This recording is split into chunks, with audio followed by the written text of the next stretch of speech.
ভারতীয় জনতা যুব মোর্চার উদ্যোগে আয়োজিত হলো এক মহতী রক্তদান শিবির। 23শে মে ভগবতী পার্ক ময়দানে এই কর্মসূচি অনুষ্ঠিত হয়। রক্তদান জীবনদান। এই রক্তের অভাবে যাতে কোনো মানুষের প্রাণ না যায়, তাই জন্যই এই মহতী উদ্যোগ। উপস্থিত ছিলেন রাজারহাট নিউ টাউনের নবনির্বাচিত বিধায়ক পীযূষ কানোরিয়া, রাজারহাট গোপালপুর বিধানসভার নবনির্বাচিত বিধায়ক তরুণ জ্যোতি তিওয়ারি। উপস্থিত ছিলেন কেএনএসটি জেলার মণ্ডল 2 সভাপতি অনিল গিরি, মণ্ডল 1-এর সভাপতি শোভা রায় চৌধুরী, মণ্ডল 3-এর সভাপতি শম্ভু দাস, রাজারহাট গোপালপুর বিধানসভার সাধারণ সম্পাদক প্রসেনজিৎ পাল সহ বিশিষ্ট ব্যক্তিত্বরা। মানুষের জন্য একটা কথা আছে। তো আজকে মানুষ হয়ে মানুষের পাশে দাঁড়ানোর যে বার্তা আমরা ভারতীয় জনতা পার্টি থেকে দিচ্ছি, এই রক্তদানের থেকে আর মহৎ কিছু হতে পারে না। কারণ রক্ত কিন্তু কোনো ধর্ম মানে না, কোনো জাত মানে না, রক্ত সবার প্রয়োজন। আর এই রক্তের চাহিদা মেটানোর জন্যই ভারতীয় জনতা পার্টির উদ্যোগে আজকে এই রক্তদান শিবির হচ্ছে। আর দেখুন, আমাদের ভারতীয় জনতা পার্টি সবসময়, আমাদের মোদিজিও বলে সবকা সাথ সবকা বিকাশ, এবং সবসময় মানুষের পাশে দাঁড়ানোর কথা বলা হয়েছে। আর সর্বোপরি আজকের যে দিনটা, আজকের দিন হলো 23শে মে। এই 23শে মে দিনটা একটা কালো অধ্যায় আমাদের জন্য। 2021 সালে এই 23শে মের দিন প্রসেনজিৎকে নির্মমভাবে হত্যা করা হয়েছিল কেষ্টপুরে, আপনারা জানেন সবাই। আমরা অনেকেই সেদিন ঘর ছাড়া ছিলাম, সেই সময়টুকু, সেই পিরিয়ডটা ছিল। আর আজকে দেখুন, একটা সরকার পরিবর্তন হয়েছে, ভারতীয় জনতা পার্টি এসছে ক্ষমতায়, কিন্তু কেউ বলতে পারবে না কোথাও একটা রক্তপাত হয়েছে বা কোনো ঝামেলা হয়েছে। কারণ আমরা এতে বিশ্বাসী নই। আমরা চাই মানুষের পাশে থেকে মানুষের উন্নয়ন করে, মানুষরা এতদিন বঞ্চিত ছিল 15 বছর, সেই 15 বছরের বঞ্চনাটা মুছে দিয়ে আমরা চাই মানুষকে সাথে নিয়ে চলতে, দল মত নির্বিশেষে সকলে আমরা এলাকাবাসী। আজকে দেখুন, একজনের প্রয়োজনে আরেকজন পাশে আসবেই। আজকে ধরুন, যে ভাইটা তৃণমূল করে বা যে কমিউনিস্ট সিপিএম করে, তার যদি রক্তের প্রয়োজন হয়, তাকে যে রক্তটা দেওয়া হবে, সেটা কোনো বিজেপির রক্ত কিনা কেউ বলতে পারবে? কেউ তো বলতে পারবে না সেটা। তো তার জন্য মানুষ হয়ে মানুষের পাশে দাঁড়ানোর যে আজকে এই মহৎ উদ্যোগ 23 নম্বর ওয়ার্ড থেকে নিয়েছে সেই মনোদীপ দাস, সুরজিৎ দাস এবং এখানকার যারা আছেন আরও কার্যকর্তা, শক্তিকেন্দ্র প্রমুখ, তারা যে উদ্যোগটা নিয়েছে, সেই মহৎ উদ্যোগকে আমি স্বাগত জানাই। এবং আগামী দিনে এরকম আরও অনুষ্ঠান হবে, যাতে মানুষ হয়ে মানুষের পাশে দাঁড়ানো যায়। অর্থাৎ আপনি যখন বলছেন রাজনীতির যে প্রতিহিংসা, সেটা আপনারা করছেন না, এবং রাজনীতির প্রতিহিংসা ছেড়ে একদম সর্বসাধারণ মানুষ যাতে তার নিজের ভাবে চলতে পারে এবং সুস্থ সমাজ গড়ে তুলতে পারে, তারই বার্তা দিতে চাইছে। দেখুন, ভারতীয় জনতা পার্টি হিংসায় বিশ্বাস করে না। আজকে আমরা যা হারিয়েছি, আমাদের সহযোদ্ধাদের, সহকর্মীদের যেভাবে আমরা হারিয়েছি তৃণমূলের হিংসায়, আজকে যদি ভারতীয় জনতা পার্টি মনে করত যে আমরা ওই একই পথ অবলম্বন করব, তাহলে আপনি এই এলাকায় একটাও তৃণমূলই খুঁজে পেতেন না। কিন্তু বিশ্বাস করুন, আমাদের যিনি সভাপতি মাননীয় শ্রী শ্রমিক ভট্টাচার্য মহাশয়, তিনি বার্তা দিয়েছেন। আমাদের মুখ্যমন্ত্রী মাননীয় শ্রী শুভেন্দু অধিকারী বার্তা দিয়েছেন যে আমরা হিংসায় বিশ্বাসী নই। তাহলে মানুষ পরিবর্তনটা করলো কিসের জন্য? নিশ্চয়ই তফাৎটা চেয়েছিল মানুষ। মানুষ একটু শান্তিতে নিঃশ্বাস নিতে চেয়েছিল পশ্চিমবঙ্গে। আর সেই নিঃশ্বাস, যে অক্সিজেন নিঃশ্বাসের, সেটাই ভারতীয় জনতা পার্টি দিতে এসেছে। এবং ভয় নয়, ভরসা, যে আমাদের ট্যাগলাইন ছিল। তো মানুষ আমাদের উপর ভরসা করেছে, এবং সেই ভরসার জন্যই আপনারা সবাই দেখতে পাচ্ছেন যে এলাকায় কোনো হিংসা নেই, কোনো রকম মারামারি নেই। আজকে বহাল তবিয়তে তৃণমূলের অনেকে ঘুরে বেড়াচ্ছে, যারা ক্যাডাররা এবং অত্যাচারিত যারা, মানে যারা অত্যাচার করেছিল, সেই অত্যাচারীরাও আবার ঘুরে বেড়াচ্ছে, মনে করছে মরুদ্যান হয়ে গেছে। কিন্তু আইন তো আইনের মতন ব্যবস্থা নেবে, আইন কাউকে ছেড়ে কথা বলবে না।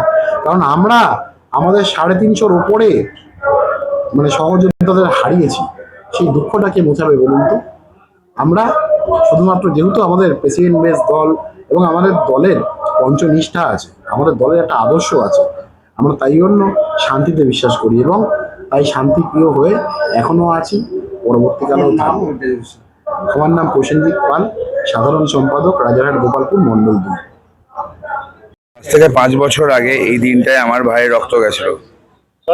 আমার ভাই প্রসেনজিৎ খুন হয়েছিল, তৃণমূল খুন করেছিল দেবরাজের নির্দেশে। তো আমরা তো রক্ত ওইভাবে নিতে পারি না, রক্ত দান করছে। যে রক্তটা আমাদের গেছে সেটা মনে থাকবে। একের পর এক যাচ্ছিল তৃণমূল নেতাগুলো জেলে, সব কটা জেলে না যাওয়া পর্যন্ত এই লড়াই চলবে। প্রসেনজিতের খুনের বিচার না হয় পর্যন্ত লড়াই চলবে। রক্তদান সামাজিক কাজ এবং সেই সামাজিক কাজ আমরা করছি। রায়হাট গোপালপুরের ইতিহাসে সব থেকে বড় রক্তদান শিবির কয়েকদিন পরে হতে চলেছে। আপনাদের সকলকে ডাকবো, উপস্থিত থাকবেন। তৃণমূলের একাধিক নেতারা বিজেপিতে যোগ দেওয়ার জন্য লাইনে দাঁড়িয়ে আছে, কি বলবেন তাদের? এটা ভারতীয় জনতা পার্টি, কোনো হোটেল রুম নয় যে যখন খুশি চলে আসবে। আমাদের ডেটাবেস আছে, আমরা জানি কে আমাদের নয়। তো যারা আসছে নিজের রিস্কে আসুন, কোনো জায়গা পাবেন না, কোনো সম্মান পাবেন না। যারা দিনের পর দিন আমাদের উপর অত্যাচার করেছেন তাদের জায়গা নেই পার্টিতে। 21 সালে ভোট পরিবর্তনের হিংসে অনেক বিজেপি কর্মী মারা গেছে। আমি সেটাই তো আপনাদের বললাম, আমাদের ভাই প্রসেনজিৎ, হরিচাঁদপল্লীর প্রসেনজিৎ, তাকে খুন করা হয়েছিল। তাদের কিভাবে? নিশ্চয়ই হবে, দেখতে থাকুন না। ধর্মের গোয়াল বাতাসে নড়ে, জানেন তো, ঠিক শাস্তি হয়ে যায়। আজকেও একটা হয়ে গেছে। দেবরাজ ঘনিষ্ঠ সঞ্জয় দাস আমার সন্দেহ আছে এটা সুইসাইড না মার্ডার। কারণ এই ঝুলিয়ে মারার স্টাইলটা অনেক পুরনো, আমাদের অনেকজন কর্মীকে মেরেছে। দেবরাজের অনেক কিছু জানতো, অন্যতম কালেকশন এজেন্ট ছিল। কালকের আরেকটা কালেকশন এজেন্ট রাখাল গ্রেপ্তার হয়েছে। তারপর কি ওর ওপর চাপ সৃষ্টি করা হলো, সেটা প্রশ্ন থাকবে আমার। চাপ সৃষ্টি করার জন্য কি সুইসাইড করলো, প্রশ্ন থাকবে আমার। দেবরাজের অনেক কিছুই ও জানতো, টাকা পয়সা ম্যানেজ করতো। সঞ্জয় দাস কোনো মাসিয়া ছিল না, কোনো ধোয়া তুলসী পাতা ছিল না, কোনো মহান ব্যক্তি ছিল না যার জন্য অত্যন্ত ভালো ভালো কথা বলবো। তো মারা গেছে, তার সম্বন্ধে খুব খারাপ কথা বলছি না, কিন্তু তদন্ত হওয়া প্রয়োজন। আমার সন্দেহ আছে এটা আত্মহত্যা নয়, এটা খুন বা খুনের আত্মহত্যা প্ররোচনা দিয়ে আত্মহত্যা করতে বাধ্য করানো। তদন্ত হওয়া উচিত। না, রক্ত প্রদান করছে, একটা মহৎ কর্তব্য কর্ম এরা সম্পাদন করছে। আমি ভারতীয় জনতা পার্টির পক্ষ থেকে যারা আজকে রক্তদান করছে, রক্ত প্রদান করছে, আজকে উৎসবে যারা অংশগ্রহণ করছে, এলাকার সর্বস্তরের মানুষ এবং ভারতীয় জনতা পার্টির কর্মী বন্ধুরা, আমার ছোট ছোট ভাইয়েরা বোনেরা, তাদের সবাইকে আমি ভারতীয় জনতা পার্টির পক্ষ থেকে অসংখ্য ধন্যবাদ জ্ঞাপন করছি। আর যারা রক্ত দিচ্ছে তাদের জানাচ্ছি হৃদয়ের শ্রদ্ধার্ঘ।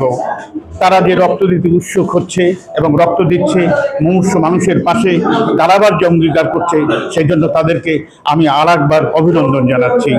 ভারতীয় জনতা পার্টি পশ্চিম বাংলাকে সোনার বাংলায় পরিণত করবে, এটাই আমাদের একমাত্র লক্ষ্য। আমার নাম বিনয় অধিকারী, আমি পূর্বে রাজ্যের ভারতীয় জনতা পার্টির একজন কর্মকর্তা ছিলাম। আমি এখনো ভারতীয় জনতা পার্টির একজন কর্মী। আমি সারা পশ্চিম বাংলার ভারতীয় জনতা পার্টির কর্মী বন্ধুদের কাছে বলবো, তোমরা নীতি এবং আদর্শ নিয়ে মানুষের সেবায় ব্রতী হও, মানুষের সেবা করো। কেননা অন্যায় যে করে আর অন্যায় যে সহে, তব কিনা তারে যেন তৃণ সমত হয়ে। আজকে তৃণমূল কংগ্রেস পশ্চিম বাংলা সকলের সমবেত সহযোগিতায় আমাদের নতুন সোনার বাংলা গড়ে উঠবে, এটাই আমাদের আশা এবং আকাঙ্ক্ষা। যার জন্য রক্তদান তো ভালো জিনিস, জীবন দান হয় এটা, তো লোকের দেওয়াই উচিত। প্রতি বছর তো দুবার দেওয়াই যায়, তো দেওয়া উচিত। আপনার অভিজ্ঞতা, অর্থাৎ মানে রক্ত দিতে গেলে খুব একটা কষ্ট কিংবা বেদনাজনক কিছুই প্রবলেম হয়নি, আরামসে ঠিক আছে। যারা হয়তো রক্ত দেয় না, অনেকে আছে হ্যাঁ, আমিও ভয় পেতাম, কিন্তু কোনো প্রবলেম কিছু নেই, কিছুই প্রবলেম। তাদের উদ্দেশ্যে কি বলবেন? দিন কোনো অসুবিধা হবে না, 5 মিনিট রেস্ট নিলে সব ঠিক হয়ে যাবে। অর্থাৎ রক্ত দেওয়া শরীরের জন্য আরো বরং ভালো। হ্যাঁ, কারোর লাইফ সেভ হচ্ছে তো ভালোই তো। মানে ব্লাড গ্রুপ জানা যায়, কোনো রোগ থাকলে সেটা হয়তো। হ্যাঁ, আর কারো এমার্জেন্সি দরকার পড়লে তার সাহায্য হয়ে যাবে। আপনার নাম?